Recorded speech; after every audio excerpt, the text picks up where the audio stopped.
Bonjour et bienvenue dans la deuxième capsule du chapitre Force et mouvement. Donc je rappelle que vous retrouverez le contenu de ce chapitre, page 218. Alors cette fois nous allons nous intéresser à des exemples de force.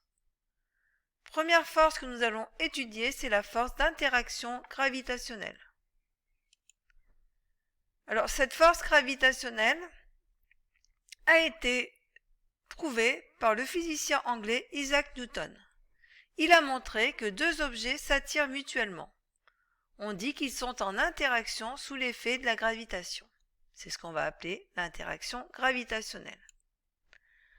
L'interaction gravitationnelle entre deux objets de centre respectif A et B, de masse MA et MB, distants de D, peut être modélisée par deux forces attractives notées F de A sur B et F de B sur A, vecteurs, appelées forces d'interaction gravitationnelle. Donc je vous ai représenté ici les deux objets A et B, les deux forces F de B sur A et F de A sur B.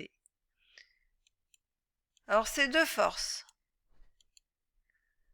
elles sont opposées. On dit que F de A sur B vecteur est égal à moins F de B sur A vecteur. Elles ont des points d'application différents. Vous voyez qu'une s'applique en A, l'autre s'applique en B. Donc F de B sur A s'applique en A, F de A sur B s'applique en B. Le point d'application est le centre de gravité de chaque objet. Elles ont une même direction, celle de la droite qui passe par A et B.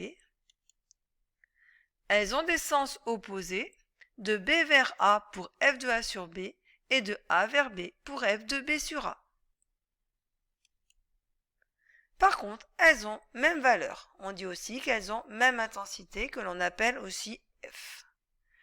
Donc dans la diapositive qui suit, nous allons voir la formule pour calculer la norme, la valeur de l'intensité gravitationnelle. Cette formule est à connaître, la voici. Donc F c'est égal à F de A sur B, c'est aussi égal à F de B sur A. Donc là on enlève le vecteur, vous voyez qu'il n'y a plus de vecteur ici, ça veut dire qu'on parle de norme, de valeur. Donc ça va être égal à G fois MA fois MB sur D au carré. G est une constante qu'on vous donnera dans les exercices. D'accord? Donc vous n'avez pas à connaître la valeur de grand G. G sera donné dans les exercices. Alors pour information, G va être égal à 6,67 10-11 newton par kilogramme mètre carré. Donc ça, grand G, on vous le redonnera. Dans cette formule, faites très attention, là encore, aux unités. F sera en newton, M en kilogramme et D en mètres. Donc là, je vous ai remis encore les deux forces. Deuxième force étudiée, le poids. Donc ça, vous l'avez vu normalement au collège. Donc un objet de masse M est soumis à la force de pesanteur qu'on appelle aussi le poids P de l'objet. Alors les caractéristiques du point sont point d'application, centre de gravité de l'objet, c'est une force à distance. Direction verticale, sens de l'objet vers le centre de la Terre. D'accord, sens de l'objet vers le sens de la Terre. Et pour calculer la valeur et la norme du poids, on a une formule que là encore vous devez connaître. P égale M fois petit g. Alors attention, ne pas confondre grand G et petit g. G, c'est l'intensité de pesanteur. Là, il y a un petit R, pas un T. Donc G, c'est l'intensité de pesanteur. Donc G, par exemple, sur Terre, c'est 9,81 newton par kilogramme. Donc dans les exercices, on vous donnera la valeur de petit g. Si vous êtes sur Terre, petit g va être égal à 9,81 newton par kilogramme. Alors dans certains exercices, on dit même que g est autour de 10 newtons par kilogramme sur Terre.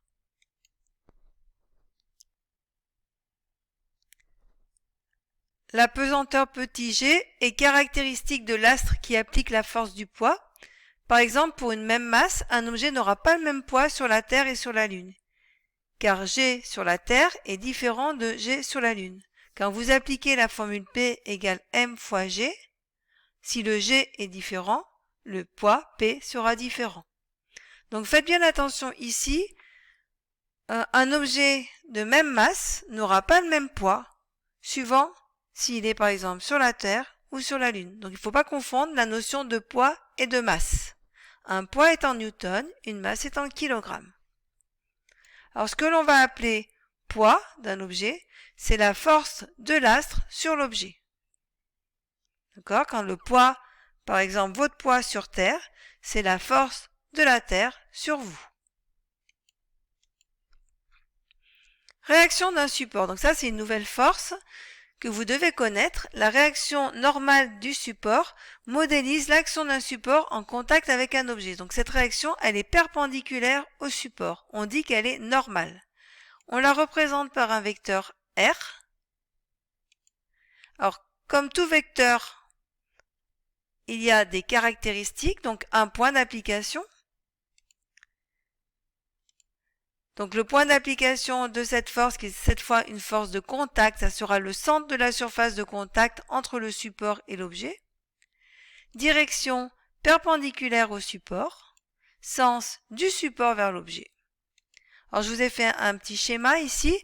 Si on regarde la force exercée par la table sur l'objet qui est en blanc, cette force est ce qu'on appelle donc la réaction du support. Elle est normale au support, c'est-à-dire qu'elle est perpendiculaire au support.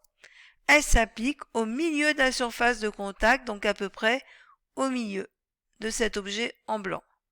Donc on a un vecteur qui part du milieu de la surface de contact, qui est vers le haut. Ça, c'est la réaction d'un support. Autre force à connaître, la tension d'un fil. Alors c'est l'action exercée par un fil sur un objet qui est attaché à ce fil.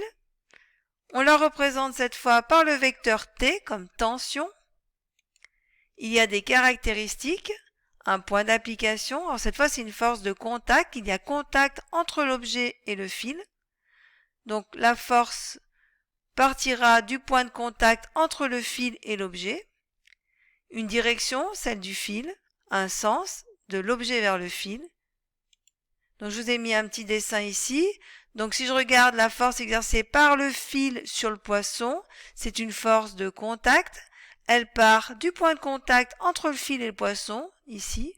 On voit que c'est une force qui est dirigée suivant le fil et vers le haut. Donc voici les forces que vous devez connaître en seconde. Voilà, je vous dis à bientôt dans une prochaine capsule.